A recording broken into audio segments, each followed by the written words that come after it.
Welcome back, ladies and gentlemen, to another episode. Today we're going to be talking about filters. We just recently dropped a video talking about lens effects filters and how they got some crazy cool prisms and all these other cool like crazy effects, more for like effects filters. But today I want to kind of talk about my favorite regular filters, diffusion filters, polarizers, variable NDs, and stuff like that. All the other basic essentials for a filmmaker. So let's just jump right into it. First things first, I want to say I'm not sponsored by anybody. I just want to let y'all know what I kind of use. That way you guys don't have to make the same mistake and buy a bunch of garbage things and, waste your money, because I already wasted all my money. By my money, I mean Chad's money.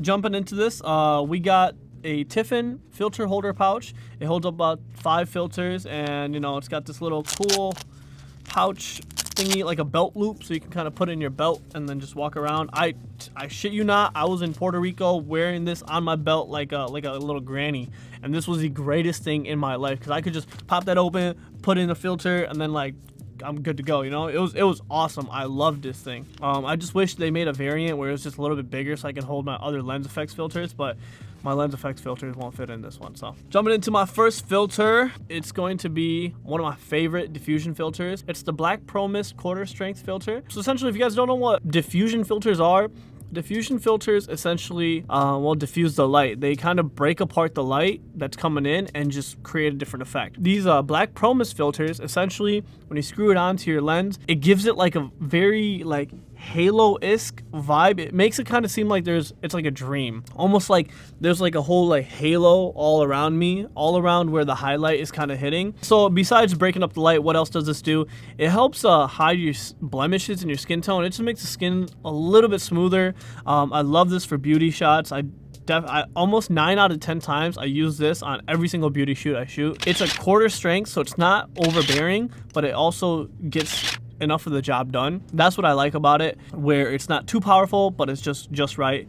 We have the 82 filter thread version. If you guys don't know, I essentially take all my lenses and I have a step-up ring on them, so that way I can just put this filter on that and then I'm good to go. All my lenses are 82 filter threads now, instead of some being 62, some being 77 or whatever. Everything's 82. I get an 82 and I'm good to go. Majority of the time this is on my lens, unless I need like a very sharp, crispy looking shot. So that's the Diffusion Black Pro Mist filter quarter strength. Jumping to the second one, this is the Black Pro Mist 1 strength. This is essentially the exact same thing as the other filter, except this one is a lot more potent. It diffuses a lot more, essentially. It's a lot stronger. So if you really want to drive in that you're in the dream and like you're having a whole fantasy about, hotties and like, popping out with a bunch of girls,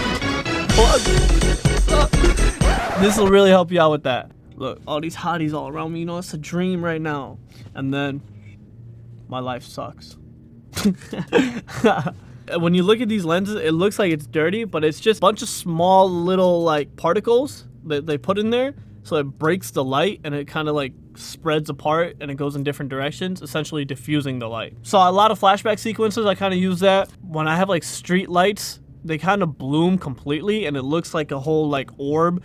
It looks like out of this world, to be honest, and it really kind of drives home that you're like in a flashback, in a memory, or you're super drunk, or just something. It just gives this distinct feeling. I definitely wouldn't use the full strength for beauty unless you're really going for that like that super soft look. I think the quarter strength is where you should kind of stay, quarter or the half strength. But this one will definitely like hit you in the gut, and you'll know like, oh, like there's something there.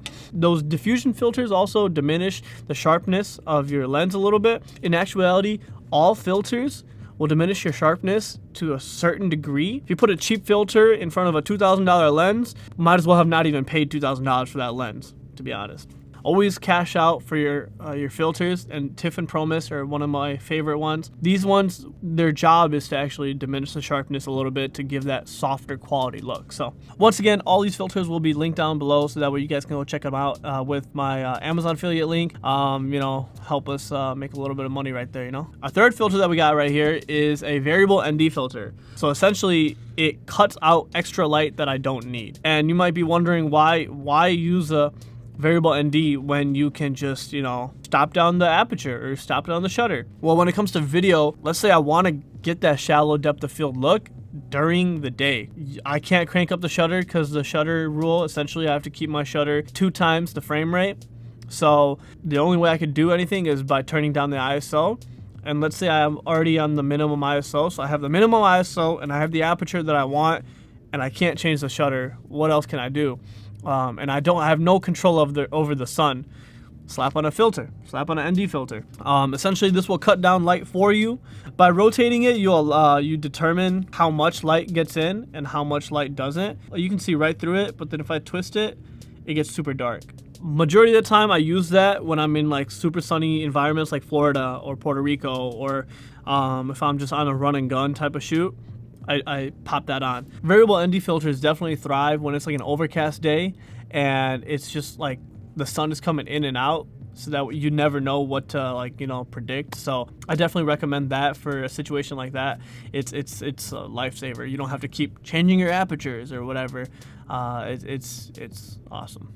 With filters like these variable ND filters, you have to remember that they will change the color a little bit. Like it might have a little bit of a green tint or it might have a little bit of a magenta tint. The more expensive the filter is, the less likely you're gonna have those tints. They do make constant ND filters where it's like a slide and essentially you just kind of put that in, or a circular one you just kind of screw on that specific different strength. Your regular ND filters will be a little bit higher quality than variable ND filters, but I kind of like the versatility of variable ND filters because I can slap that on and just adjust as I go instead of changing the filter every single like 2 seconds if like the exposure changes. That's just the way I like to work. This is a Freewell Pro, I believe, ND filter. It's it's good. I love it. I haven't had an issue with it. There's the expensive Peter McKinnon one, but that one's just a little bit too expensive for me. On here, you also have the stops, how many stops you kind of get. So if you move this arrow to here, you kind of cutting out 2 stops of light, 3 stops of light, 4 stops, and 5 stops. So it's a 2 to 5 stop filter. So it kind of stops you from going all the way around and creating these ugly like cross polarization marks. Definitely recommend this one, and it's relatively cheap. So our last filter that we got here, this is probably the one I use the absolute least. I damn near almost don't. Is a regular polarizer filter. I don't even know how to explain a polarizer filter. It's magical. It just doesn't make any sense. Essentially what it does is it cuts out specific rays of light so that way you can see through things. I make it sound like it's like X-Men or some shit like that where you can just see through shit. Essentially, if you're shooting down at a river and you see the sunlight bouncing from the river and it's just, you can't see through that light, if you twist this ND filter, you should be able to see right through that light into the river. So it's got some weird properties, and along with doing that, it also increases the saturation. One place that I really use this is when I have a lot of sky shots. If I want to cut out a lot of rays in the sky, I'll put a polarizer on there and it just kind of cuts through all these ugly lights. Another great time to use this is for car photography or car videography. A lot of times cars, metallic objects have a lot of refraction light, so they have just a lot of light just bouncing off, right? If you put this on, it will kill a lot of that refraction, that bouncing light, and it'll make your car look so smooth and so like sexy. I can't even explain it. This is just like it's like crack. It's crack. That's the best way I can explain it. Yeah, this one is a Hoya Pro 1 digital. It was a relatively affordable, cheap.